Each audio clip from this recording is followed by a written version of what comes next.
rancher and grandson, let massive Stallion and his Colts into the barn.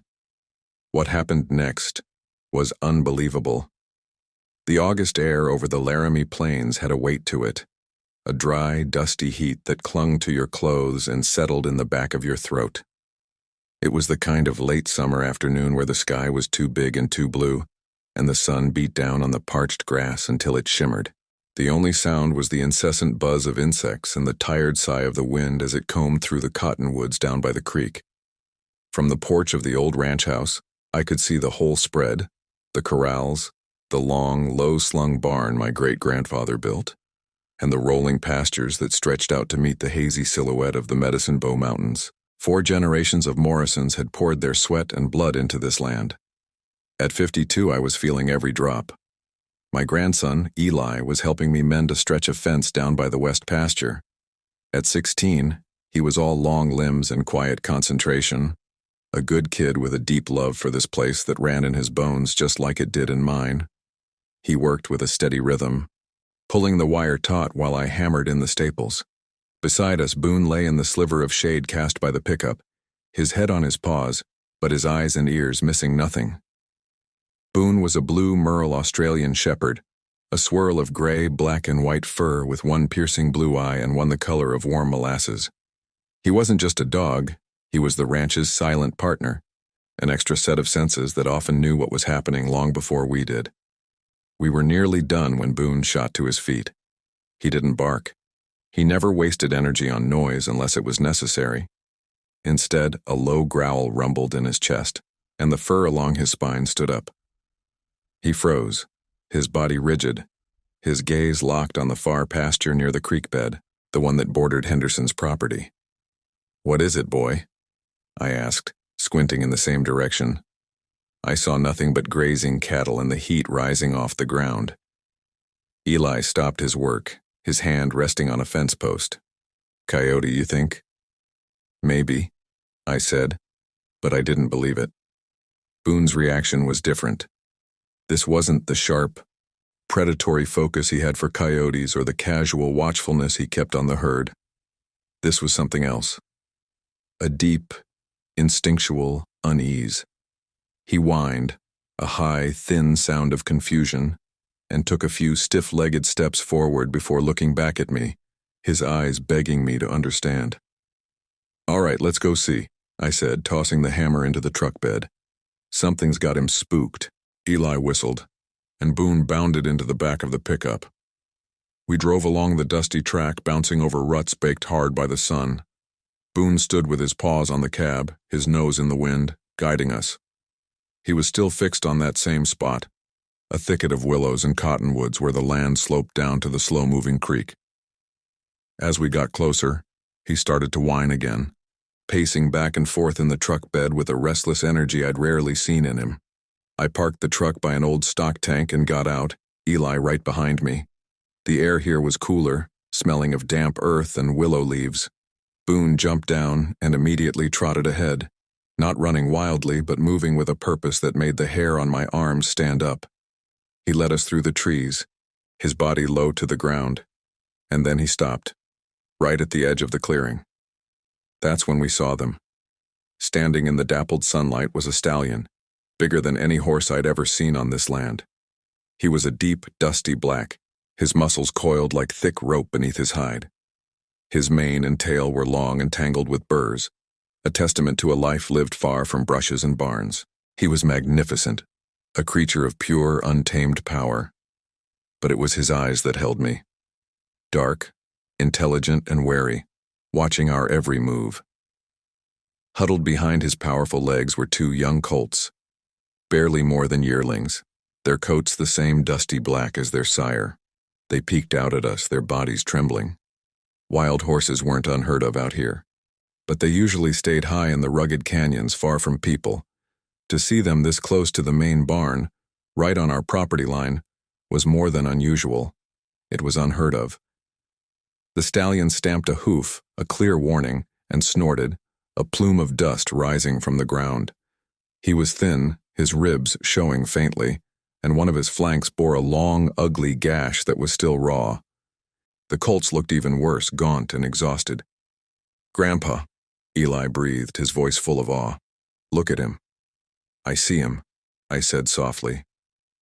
My mind was racing. They needed water, food, and that stallion needed that wound looked at, but they were wild. Trying to help could be dangerous. Boone, however, seemed to have already made a decision. He took a few slow, deliberate steps into the clearing. He didn't herd, not in the traditional sense. He circled wide, his body language submissive, his head low. He wasn't a threat. He was an invitation. He nudged the air with his nose in the direction of our barn, a quarter-mile away, then looked back at the stallion. It was the damnedest thing I'd ever seen. It was like they were having a conversation I couldn't hear. The stallion watched the dog, his head high, his nostrils flaring. He took a hesitant step forward, then another. The Colts stumbled after him. He was desperate. I knew that look. It was the same look I'd seen in the eyes of cattle during a drought. The look of a creature at the end of its rope, willing to trust the unknown for a chance at survival. "What do we do?" Eli asked, his eyes wide. My rancher's pragmatism was at war with something deeper, a feeling I couldn't name. Every instinct told me to call the BLM, to let the authorities handle it. But looking at the proud, desperate stallion and his starving young, I couldn't. They had come to us. Or rather, Boone had brought us to them. "We're going to open the big corral gate," I said, my voice firmer than I felt. "And we're going to let them into the barn. We'll put them in the old birthing stall. It's big enough, and the walls are solid oak." Eli looked at me, a slow grin spreading across his face. "Really?" "They came here for a reason, Eli," I said, watching as Boone patiently, slowly, guided the horses out of the creek bed and onto the path toward home. "Let's not disappoint them." The process of getting them into the barn was a masterclass in patience. The stallion was wary of every shadow, every sound. He would stop, his body tense as a bowstring ready to bolt. But each time Boone would circle back, his presence a strange, calming influence. The dog moved with an intelligence that was almost human, never pushing too hard, never showing a flicker of aggression. He just guided. It took the better part of an hour, the sun dipping low and painting the sky in fiery strokes of orange and red. But finally the three horses stepped under the high roof of the barn. The air inside was cool and smelled of hay and leather and history. I slid the heavy oak door of the big stall shut behind them, the sound echoing in the sudden quiet. I filled a trough with fresh well water, and the horses drank like they hadn't seen water in a week, their long necks stretched out, the sound of their gulping filling the space. Eli forked some of our best alfalfa into the manger. For a long time we just stood there, watching them eat. The only sounds the soft rustle of hay and their contented chewing. The tension slowly drained out of the stallion's body. It was when he turned his head, the dim light from the single barn bulb catching his neck, that I saw it. At first I thought it was a scar, an old mark from a fight. But as I moved closer to the stall door, my heart began to pound a slow, heavy rhythm against my ribs. It was a brand. Faded with age, the lines blurred by time and a thick winter coat, but it was unmistakable. An M, with a long slashing R drawn right through it. The M/R. My great-grandfather Jedediah's brand, a brand that hadn't been registered or seen in Albany County in nearly 100 years. A brand I'd only ever seen in a single faded photograph in my father's old desk. It was a ghost, a piece of family folklore, and it was seared into the hide of the wild stallion standing in my barn. "Eli," I said, my voice a hoarse whisper. "Come here, look at this." He came to my side, peering through the slats. "What is it? Just an old scar?" "No," I said, my hand gripping the rough wood of the stall. "That's no scar. That's our brand, the old one." Eli's eyes went wide. "The one great-grandpa Jedediah used, I thought it was lost." "So did I murmured, my gaze fixed on the impossible mark. Boone sat at my feet, looking up at me, then at the horse, a quiet satisfaction in his molasses-colored eye. He had known. Somehow, he had known these horses belonged here. The mystery of where they came from had just become deeply, terrifyingly personal. What had begun as a strange afternoon on the ranch was quickly turning into a journey into a past I thought was long buried. That night, sleep was a stranger. Every time I closed my eyes, I saw that brand, that M/R, glowing like an ember in the dark. Sarah, my wife, had listened to the story with a patient sort of wonder, her hand resting on my arm as I spoke. She'd lived on this ranch with me for 30 years. She knew the weight of its history as well as I did. "Clay, what does it mean?" she'd asked, and I had no answer for her. The next morning, before the sun had even crested the Laramie Range, I was in my office. It was less of an office and more of a repository of Morrison history, a small, wood-paneled room filled with dusty filing cabinets, rolled-up maps, and the scent of old paper and pipe tobacco from my father's time. I pulled out the heavy ledgers, their leather covers cracked with age. I ran my finger down page after page of cattle sales, breeding records, and land deeds. My grandfather's careful script gave way to my father's hurried scrawl. I found records of our current brand, the simple M/R, but there was nothing about the older one. No bill of sale, no transfer, no mention of it being retired. It was as if, somewhere around 1920, it had simply ceased to exist. Eli found me there, a mug of coffee in his hand. "Find anything?" "Nothing," I sighed, leaning back in my squeaky chair. "It's like it vanished into thin air, along with the horse that supposedly wore it." The story was a cornerstone of our family legend, a tale my grandfather used to tell on cold winter nights. Jedediah Morrison had bred a stallion named Ghost, a horse that was said to be faster, stronger, and smarter than any other in the territory. He was the future of the Morrison Ranch.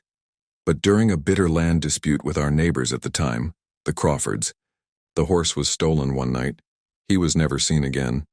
The loss nearly broke Jedediah, and it became a symbol of our family's vulnerability, a reminder of what could be taken. "So, you think that stallion out there, he could be a descendant of Ghost?" Eli asked, his voice filled with a teenager's eagerness for adventure. "It's a long shot, son. A 1 in a million long shot. But that brand—" I trailed off, shaking my head. "There's only one way to find out. We're going to Laramie, to the courthouse." The Albany County Courthouse was a formidable stone building that smelled of floor wax and bureaucracy. In the basement archives, a kindly woman with glasses perched on her nose pointed us toward a row of towering shelves, groaning under the weight of county history. The air was thick with the sweet, decaying scent of old paper. We spent hours hunched over massive, brittle books, our fingers turning black with dust and ink. We found what we were looking for in a property ledger from 1915, a map of the original Morrison homestead, surveyed and filed by Jedediah himself. It was a sprawling territory, encompassing nearly twice the acreage we held now. And smack in the middle of it was the creek bottom, the 100 acres of prime grazing land that my current neighbor, Frank Henderson, was always trying to pressure me into selling, claiming the survey lines were ambiguous. Tucked into the same volume were the records of the land dispute. Morrison vs. Crawford. It was a nasty affair, full of accusations of fence cutting and water theft. The Crawfords, whose ranch had long since been sold off and broken up, had laid claim to that same creek bottom. The case was eventually dismissed for lack of evidence, but the bad blood clearly remained. "This doesn't tell us about the horse," Eli said, frustrated. "No," I agreed. "But it gives us the context. That horse wasn't just stolen. It was stolen in the middle of a war." We left the courthouse with more questions than answers. As we drove back to the ranch, the plains rolling out before us under the vast sky, an idea began to form. There was one person who might remember more than the dusty records did. Earl Jessup lived in a small, tidy house on the outskirts of town. At 89, he was as weathered and resilient as an old cedar fence post. He'd worked as a cowhand for my grandfather for 40 years, and his memory was as sharp as a newly honed knife. We found him on his porch, watching the world go by. I handed him a cold bottle of soda, and we sat for a while, talking about the weather, the price of beef, the usual things. Finally, I got to the point. "Earl, I want to ask you about my great-grandfather's stallion, the one they called Ghost." Earl took a long drink, his eyes looking past me back through the decades. Ghost? He said, his voice a gravelly whisper. Haven't heard that name in a long time. Your granddaddy used to talk about him. Said Jedediah claimed that horse wasn't born, he was conjured from wind and rock, black as a starless night. Carried the old M/R brand. Did my grandfather ever say what he thought happened? I asked. He had his theories, Earl said, nodding slowly. Always believed it was the Crawfords who took him, out of spite over that land. But he also said there was more to it. Something about Jedediah that folks didn't talk about. Said he was a man with secrets. After the horse vanished, Jedediah changed, became hard, closed off.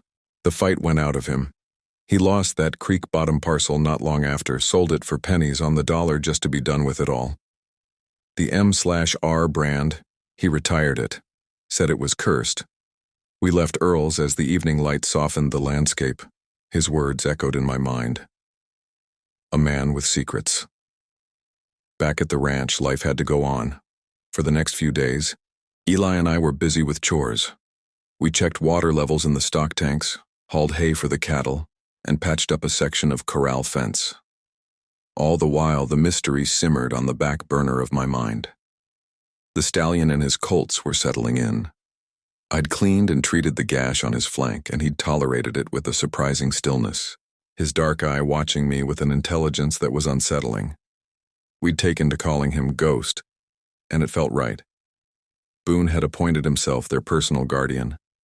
He spent most of his time lying just outside their stall, his ears twitching at every sound. He was content to just be near them, a quiet sentinel. His behavior was a constant, nagging reminder that we were only scratching the surface of this thing. He knew there was more.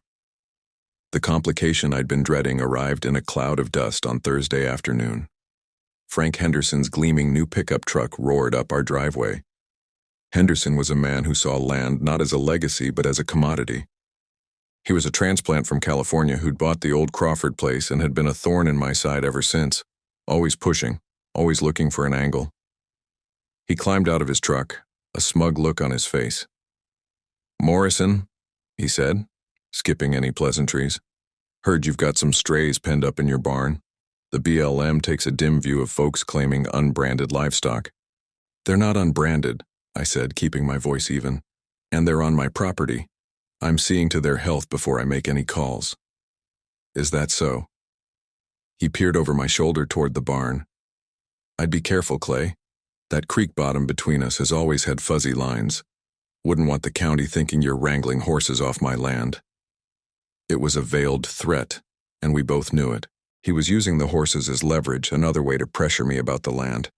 After he left, a cold knot of anxiety tightened in my stomach. We were barely breaking even as it was. A legal battle, even one I could win, would be financially ruinous. The stakes had just been raised. This wasn't just about solving a family mystery anymore. It was about saving the ranch. That night, poring over the old map from the courthouse, an idea sparked. "Eli," I said, pointing to a small square marked on the northern edge of the disputed territory. "This line cabin. It was part of Jedediah's original spread. It's on the land Henderson wants. I haven't been out there in years." "You think we'll find something?" he asked. "I don't know," I admitted. "But we have to look." The next morning, we saddled our horses. The air was crisp, the sky a clean, sharp blue. It felt good to be on horseback, moving across the land, the creak of leather and the steady rhythm of hoofbeats a familiar comfort. Boone ranged ahead of us, a blur of motion against the sagebrush. We rode through pastures of grazing cattle, up a long, sloping ridge, and into the shadow of the bluffs that marked the edge of our property, or what we thought was our property. The line cabin stood in a small clearing, sheltered by a stand of ancient, twisted junipers. It was little more than a ruin, the roof caved in, the walls listing precariously. We dismounted and tied the horses. The place was saturated with a profound silence, the kind that feels heavy with unspoken history. As Eli and I poked through the debris inside, finding nothing but rust and rot, Boone started barking outside. It was a sharp, insistent sound. We went out to find him scratching at the heavy wooden doorframe, which had somehow remained intact. I ran my hand over the weathered wood, And then I felt it. A series of carved notches. Brushing away the dust and lichen, I saw them clearly. Initials. JM, and right next to them, a perfectly carved M/R. My breath caught in my chest. Jedediah had been here. He had marked this place as his own. It was a small thing, but it was a tangible link, a piece of him right here in my hands. It felt like he was reaching out across the century, telling me I was on the right path. We rode back in a thoughtful silence, the discovery settling over us. But the real breakthrough was yet to come. As we approached the ranch, we could see a storm building in the west, the clouds a dark, bruised purple that swallowed the mountains. The wind picked up, carrying the scent of rain and ozone. By the time we'd unsaddled the horses, the sky was nearly black, and the first fat drops of rain were beginning to fall. We rushed to the barn to make sure everything was secure. And that's when we found Boone.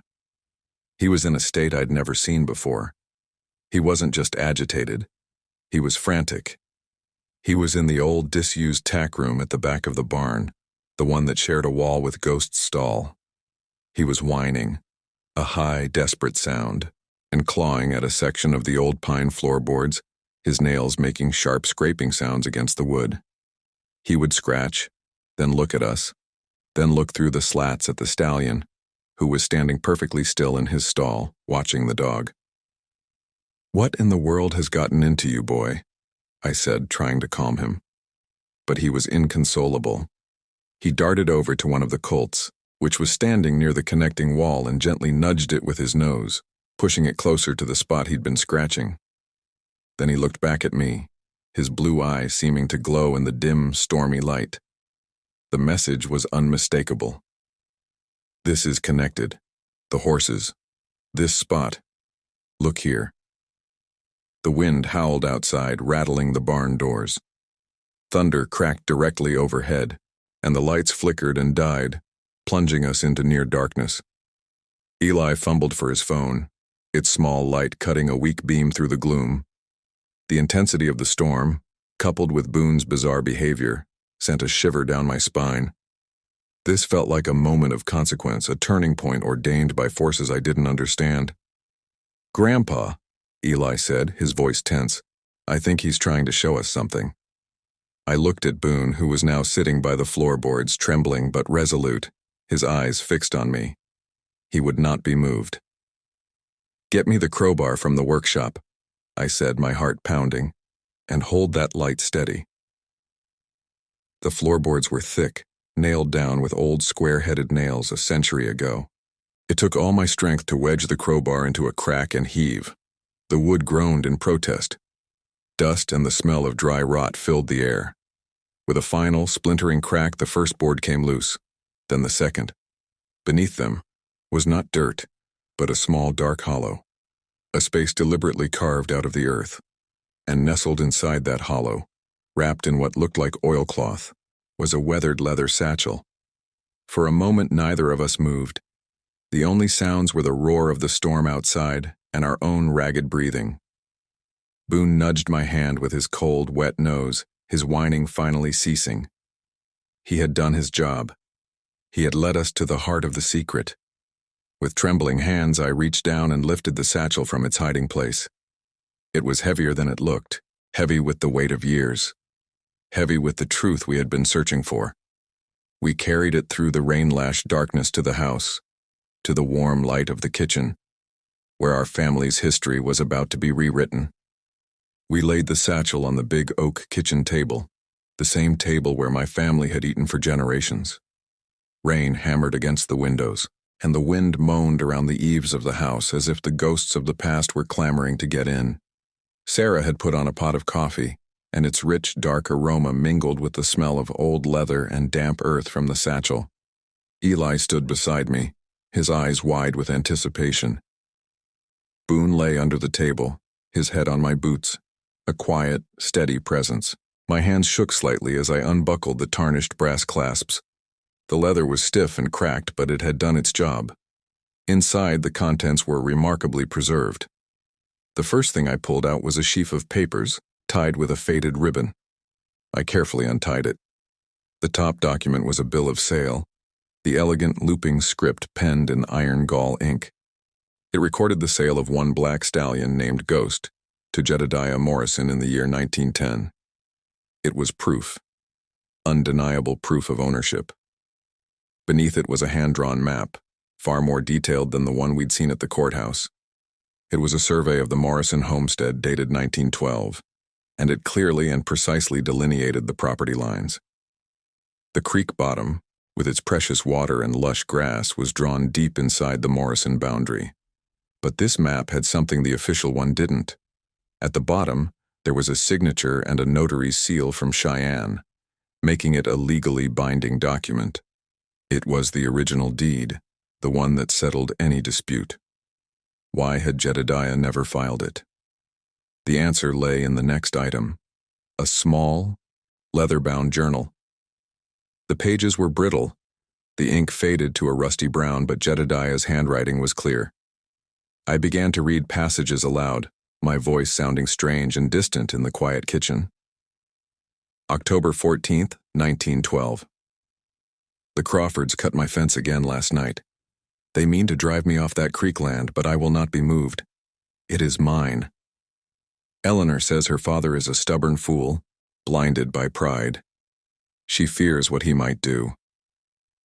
Eleanor Crawford, a name that appeared again and again. November 3rd, 1912. I have finished the survey and had it notarized in Cheyenne. This paper proves my claim beyond any doubt, but I dare not file it. Her father would see it as a declaration of war, and I fear for her safety. We have made a plan. We will leave this place. We will go west to Oregon, where a man can build a new life, free from the feuds of his father. Ghost will carry us.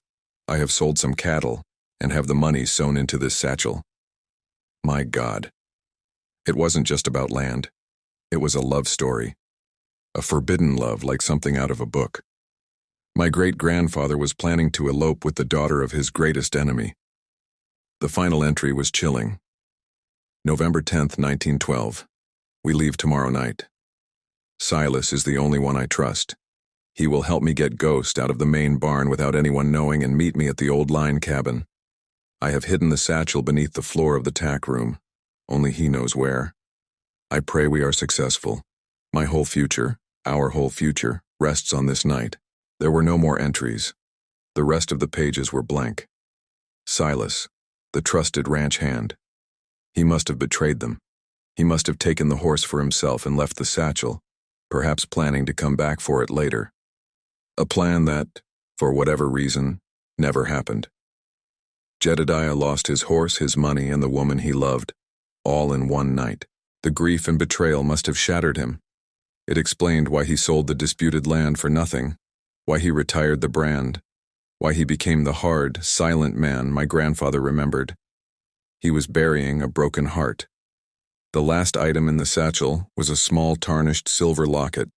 It was heavy in my palm. I pried it open with my thumbnail. On one side was a tiny, sepia-toned photograph of a handsome young man with a determined jaw and familiar eyes, Jedediah. On the other side was a woman with dark, intelligent eyes and a soft, sad smile. Eleanor Crawford. On the back, so small I almost missed it, was an inscription. JMNEC, forever. A heavy silence fell over the kitchen. The story was complete. Ghost hadn't just been stolen out of spite. He was stolen as part of a deeper betrayal that had altered the course of our family's history. The stallion in our barn was his direct descendant, carrying not just his brand, but his legacy, a living piece of that long-lost story. After 100 years, the bloodline had found its way home. So Henderson, Eli began, his voice cracking. He has no claim at all. That map proves it. It proves everything, I said, looking at the notarized document. The confrontation came the next morning. The storm had passed, leaving the air washed clean and the world smelling of wet sage and damp earth. Just as I expected, Frank Henderson's truck pulled up, followed by a county sheriff's vehicle. Sheriff Brody was a good man, fair and level-headed, but he had a job to do. Clay, Brody said, tipping his hat as he got out. "Frank here has lodged a formal complaint. Says you're holding horses that may have strayed from his property." Henderson stood behind him, looking smug. "They're wild Mustangs, Sheriff. Probably came down from the canyons. Morrison has no right to keep them." "Invite them in, Clay," Sarah said quietly from the doorway. I led them into the kitchen. The satchel and its contents were laid out on the table. "Sheriff," I said calmly, "before we go out to the barn, there's a piece of history you need to see." I walked them through it, step by step. I showed them the bill of sale for Ghost. I showed them Jedediah's journal pointing to the final heartbreaking entry. And then I unrolled the map from 1912. "This is my great-grandfather's original notarized deed to the Morrison homestead," I explained. "As you can see, the creek bottom is and always has been part of this ranch. The reason it was never filed was complicated." Sheriff Brody, who had a keen interest in local history, picked up the map, handling it with reverence. He studied the survey lines, the signatures, the 100-year-old notary seal. He looked over at Henderson, whose smug expression had dissolved into disbelief. "Frank, this document appears to be legitimate," Brody said, his voice official. "It predates the survey your claim is based on by nearly 20 years. "That's impossible," Henderson sputtered. "It's a forgery." "Then let me show you one more thing," I said, leading them out to the barn. Ghost was standing in his stall, calm and majestic. The Colts stood behind him. I pointed to his neck. "That's the M/R, I said. "Jedediah Morrison's brand, the brand on the bill of sale. This stallion is a direct descendant of the horse that was stolen from my family a century ago. He's not a stray. He's come home." Sheriff Brody stared at the brand, then back at the documents in his hand, then at the proud stallion. He looked at Henderson, whose face had gone pale. The truth was undeniable, written in faded ink and seared into living flesh.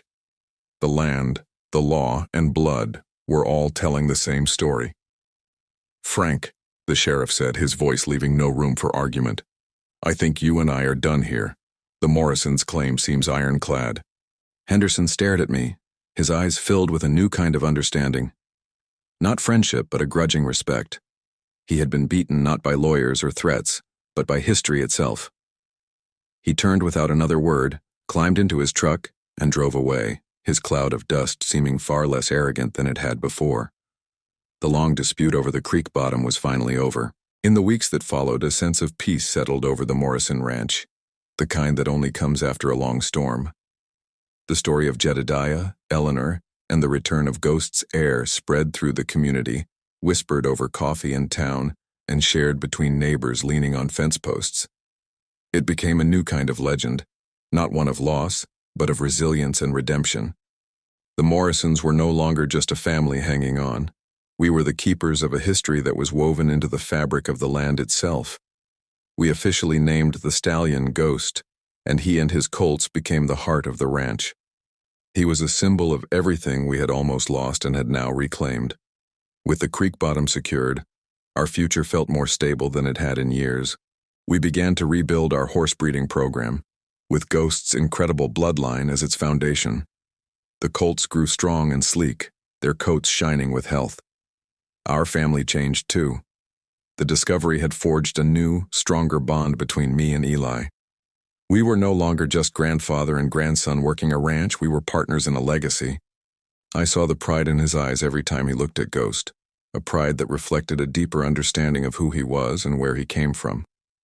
Sunday dinners at the house felt different. They were filled with more laughter, more stories. We'd sit around that old oak table, the same one where I'd unsealed Jedediah's secrets, and we felt whole. We had reclaimed a piece of ourselves. One evening, as the sun was setting, casting long shadows across the pastures, I was sitting on the porch steps, a cup of coffee growing cold in my hands. Boone came and rested his head on my knee, his gaze fixed on the horizon. Out in the creek bottom pasture, Ghost was running with his colts, their dark forms silhouetted against the vibrant orange and purple of the Wyoming sky. They were a picture of freedom and belonging. I stroked Boone's soft ears, thinking about the impossible chain of events that had led us here.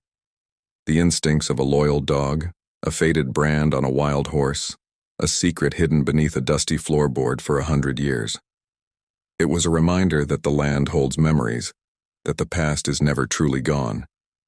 It just waits for someone, or something, to listen. "You knew, didn't you, boy?" I murmured. "You knew they belonged here." Boone looked up at me, his blue eye and his brown eye seeming to hold all the wisdom of the world. He thumped his tail against the wooden steps. He didn't need to answer. I knew. The land remembers what people forget, and sometimes it sends a messenger to remind us. In our case, it had sent a wild stallion, led home by the best damn dog a man could ever ask for, proving that the deepest roots are the ones that tie a family to its history, its honor, and the ground beneath its feet. And for the first time in a long time, I looked toward the future of our ranch, and I felt nothing but hope.